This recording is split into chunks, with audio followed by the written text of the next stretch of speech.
on school semester breaks. Di antara hal berikut yang perlu diperhatikan adalah bahwa adik-adik harus memiliki kopi dari visa saat ini dan juga harus memiliki surat catatan dari kepolisian, namanya SKCK, surat keterangan kelakuan baik gitu kan.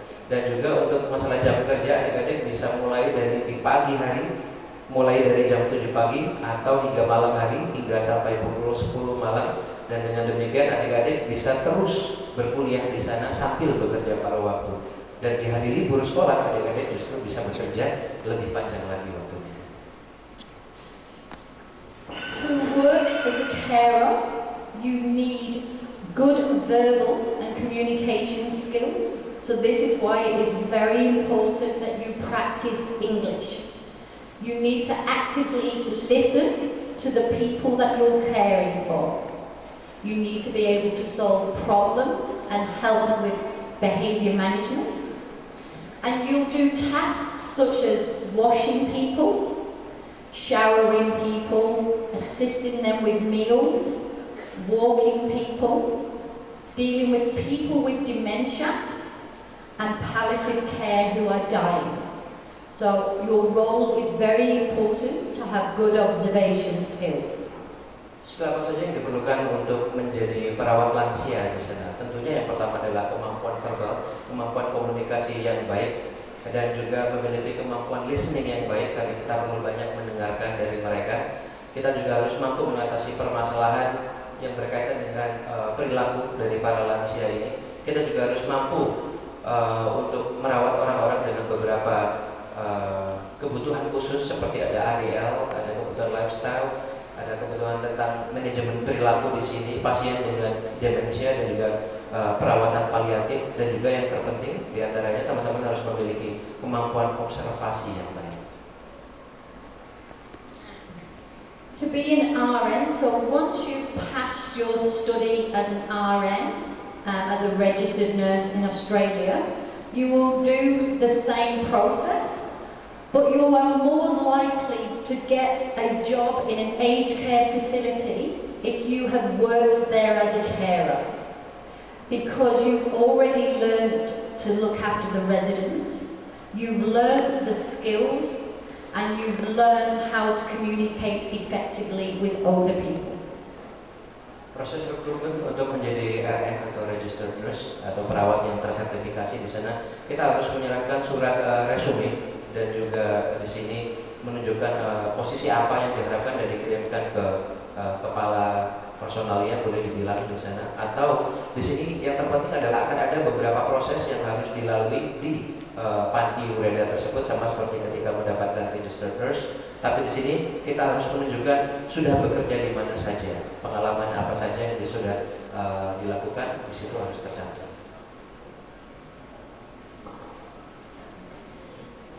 So the expectations of what you will need to have to be a registered nurse in Australia is excellent communication skills and documentation skills. You need to be a leader because you will look after a team. You will work with the managers, so myself and a clinical nurse manager. You will have to manage your time and you need to be confident in your duty. Harapan yang diharapkan, apa yang ada pada seorang suster tersertifikasi, yang pertama adalah kemampuan untuk mendengarkan, karena kita perlu mendengarkan dari berbagai macam pihak, baik dari rekan kerja, terutama dari klien kita. Kita juga perlu memiliki kepemimpinan atau leadership. Kita juga sangat-sangat perlu memiliki kemampuan untuk manage, mengatur diri sendiri, mengatur waktu, dan juga kita harus paham dengan tugas-tugas kita.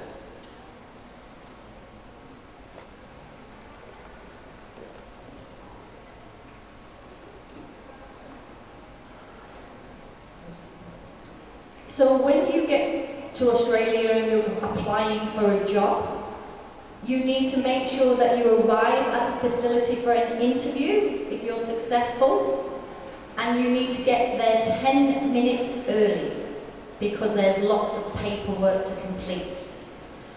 Bring with you your passport and police clearance and visa.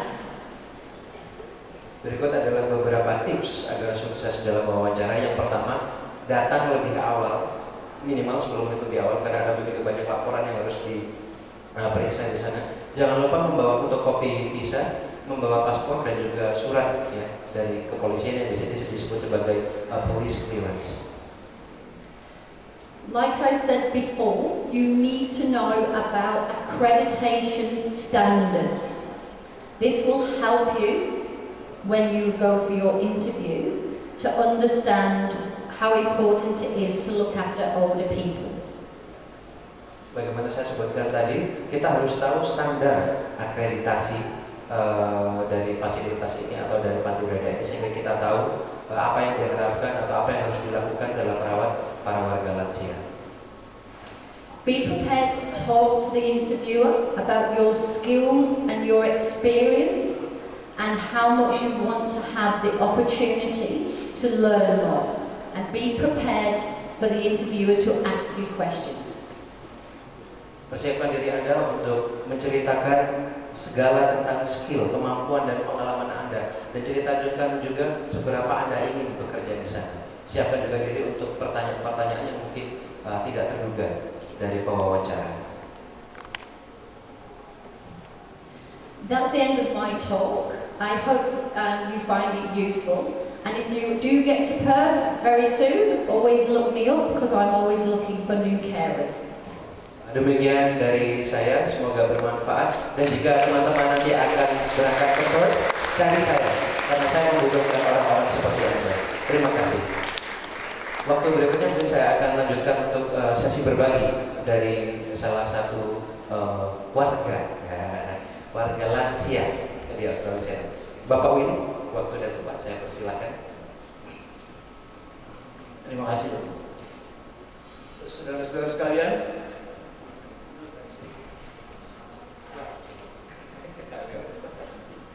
saya melihat dari sini, kelihatannya tidak ada banyak yang lansia, yang sudah berusia lanjut.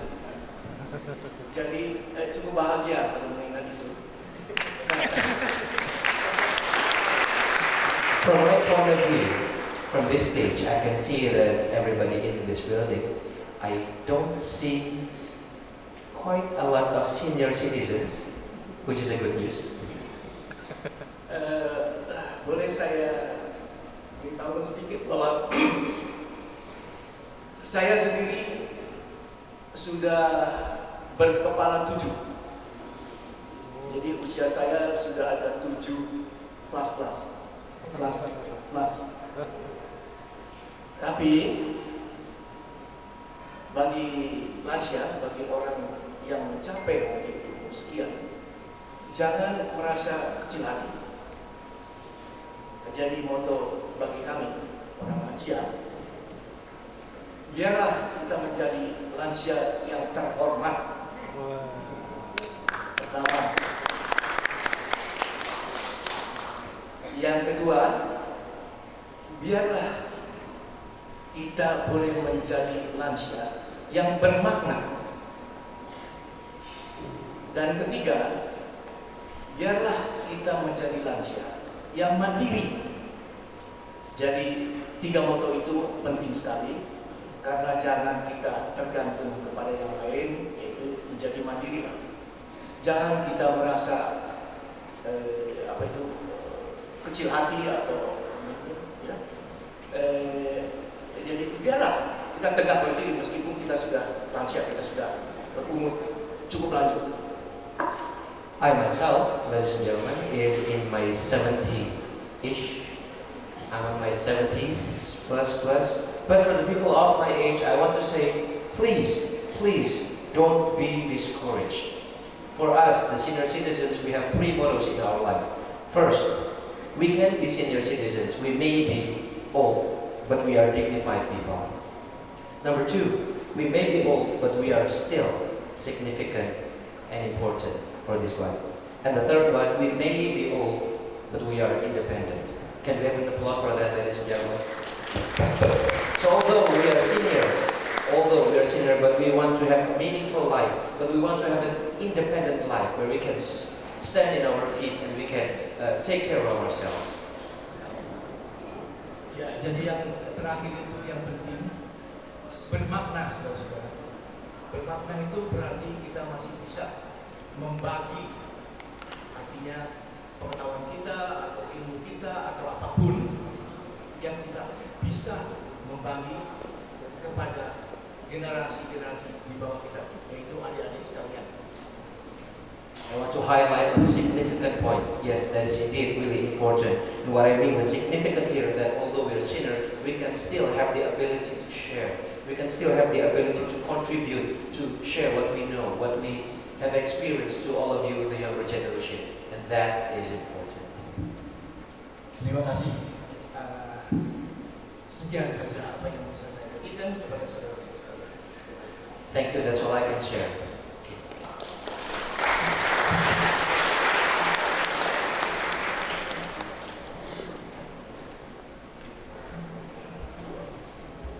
Baik, kita lanjut ke sesi tanya jawab bagi adik-adik yang memiliki pertanyaan tentang bagaimana bisa bekerja untuk menjadi perawat di Panti Ureda untuk menjadi perawat lansia. Kami persilakan. Seperti biasa, silakan acungkan tangan. Ya, ada adik di sana. Teman-teman bisa dibantu mikrofonnya. Thank you. Once again, thanks for the opportunity.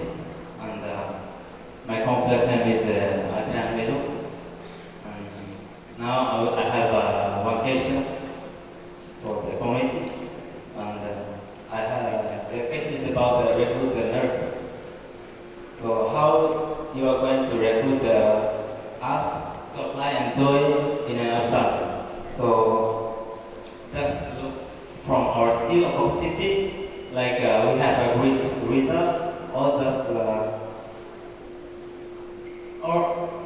look from the nationality. Why I say the nationality? Because I'm from Timor. Thank you. So when I'm recruiting people, I look that you are a nurse within your own country. That's what I like, because I know you've taken the time to study and 3 or 4 years and to get that experience. So you've already done the hard work from here. I can teach you the correct way to apply it when you're in Australia. So we will utilise your skills that you've learned here and translate it into Australian ways. Nationality, there is no discrimination with any nationality. We encourage anybody who has a passion and drive to work in aged care to come and join us. Aged care is a very difficult industry to work in, so you have to be passionate and you have to respect people and learn. So it doesn't matter, you've got to believe in yourself. Ya, dijawab oleh beliaunya. Ketika beliau merekrut orang, yang pertama dilihat adalah apakah orang yang direkrut adalah suster atau sudah menjadi suster atau perawat di negaranya sendiri. Karena ini berarti bahwa orang tersebut sudah meluangkan waktu dan kerja kerasnya selama sekitar 3 hingga 4 tahun untuk belajar dan menjadi perawat di negaranya. Dan dari situ beliau bisa membantu ketika sudah tiba di Perth tentang bagaimana tentang menjadi perawat lagi, tetapi dengan cara yang lebih benar, dengan standar yang lebih baik, itu bisa dibantu. Permasalahan kewarganegaraan, tidak ada diskriminasi. Semua orang boleh melamar, semua orang boleh mencoba.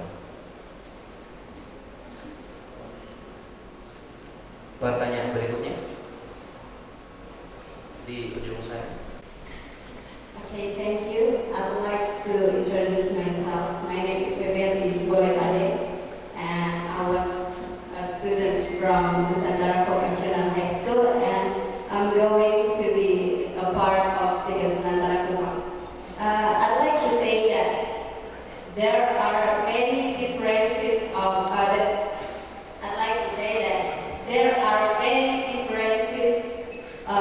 culture of Australia and Indonesia. So my question is, if we get the chance to work there, to work in Australia, for the first time, in this case, in aged care, do we have to follow something like short course before we work there? Thank you. For time, there is short aged care courses that you can do, but you need to be very, very careful when doing these courses, okay? And the reason for that is they take your money and they put you in a placement, okay, for 120 hours of work. But that does not guarantee you employment, okay? So, I don't employ people who do these short courses.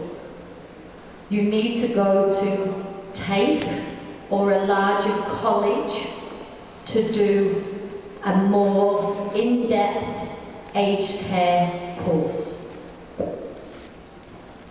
Ya, saya ulang pertanyaan yang sangat baik dari adik Febri. Pertanyaannya adalah, terdapat perbedaan budaya antara Australia dan Indonesia.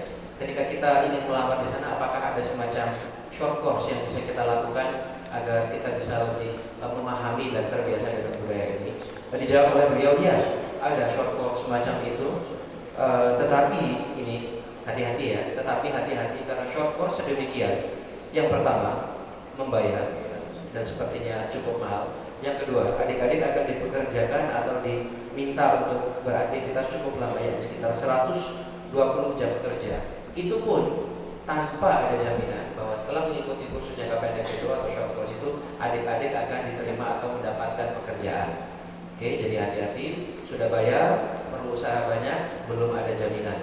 Saran beliau adalah bahwa adik-adik harus mengikuti perkuliahan agar bisa mengikuti perkuliahan dan mendapatkan keilmuan yang lebih mendalam. Dengan demikian adik-adik akan lebih siap nantinya untuk bekerja. Terima kasih adik Febri, pertanyaan yang baik sekali. Ada tambahan? Tentu saya tidak salah dengar dari pertanyaan tadi. Yang dipertanyakan itu mungkin suatu adaptasi dari perbedaan culture di Australia maupun di Indonesia, begitu kan? Ya. Untuk itu saya kira memang tidak ada sekolahnya ya, yang untuk mencoba ya tidak ada sekolahnya. Saya kira kalau bisa diatasi adalah mencoba tinggal di rumah seorang Australia, artinya homestay, di mana mereka mempunyai budaya dari orang Australia sendiri di sana, homestay mother yang akan mencoba mengajarkan bagaimana mengadaptasi di sini dengan mereka di sana. Saya kira itu cukup dengan 1 bulan 2 bulan saja. Kalau terus-menerus dalam lingkungan yang demikian, Anda sudah bisa mendapatkan suatu pengetahuan bagaimana cara mengatasi soal hidup dan bekerja di Australia. Right. Indeed, Pak Willy adds that indeed there is no school actually how to cope with this cultural gap. But what you can do is you can have a homestay program where you stay for a month or 2 in the houses of the Australian residents, and thus you can learn how to live their life, how to handle situation, how you can understand their culture. And I believe, Pak Willy believes that within a month or 2, that you will be ready to live side by side with them and to know what to expect from them.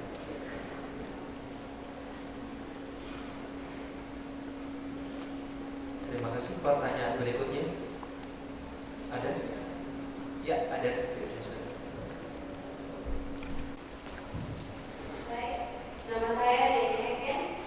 Saya ingin bertanya, jika kami mengambil prodi kebidanan yang sudah mempelajari tentang cara berkomunikasi dengan dan merawat para ibu, apakah kami dapat kesempatan bekerja di sana? Terima kasih. Opportunities, as anybody who is going to work in any other hospital or aged care facility.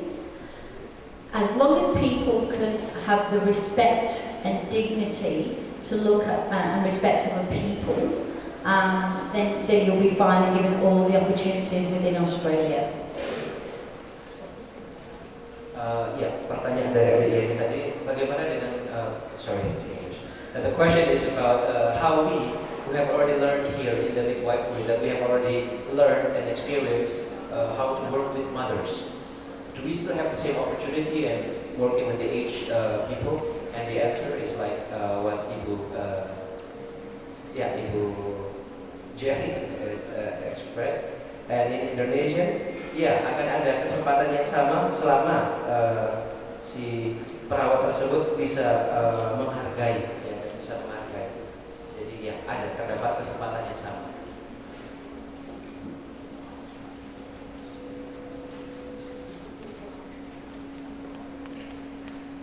Ya, ada pertanyaan lagi mungkin? Satu pertanyaan, silakan. Kalau tidak salah tadi Ibu menjelaskan kalau ingin bekerja di sana nanti masukkan persyaratan. Salah satunya adalah pengalaman bekerja sebelum di Australia tadi. Jadi yang ingin saya tanyakan, bagaimana dengan orang atau kami yang belum mempunyai pengalaman bekerja sebelum melamar di sana. Terus yang kedua, dari orang-orang yang saya amati dari luar negeri khususnya Australia punya postur badan atau fisik yang berbeda dengan kami Indonesia. Seperti banyak yang gemuk, tinggi, terus kami kecil, pendek. Nah, ini saya tanyakan adalah mungkin karena yang sepele bagi saya penting. Terus mungkin adakah standar dari Australia ketika atau kesiannya begitu mungkin berpikir di hati mereka apakah kami tenaga kesehatan yang kecil-kecil ini dapat menangani atau merawat mereka, sedangkan mereka postur tubuhnya besar. Terima kasih. Good question. Question number one is that you said that the requirement to apply to your place in Australia is that we have to have prior working experience. So the question is, what if we haven't got any experience? What if we are fresh graduates? And the question number two, which is so interesting, is that from my observation, that people from Australia have different body postures from us Indonesians. They are relatively taller, bigger, while we Indonesians are relatively smaller. Maybe other people call this a silly question or unimportant, but to me, this is important. Is there any standard of Australians of how a carer should look like or should have the posture, or about the aged people? What's their perspective? What do they think when they see us, the carers, are smaller people of them? I think this is a really good question. Can we have another applause for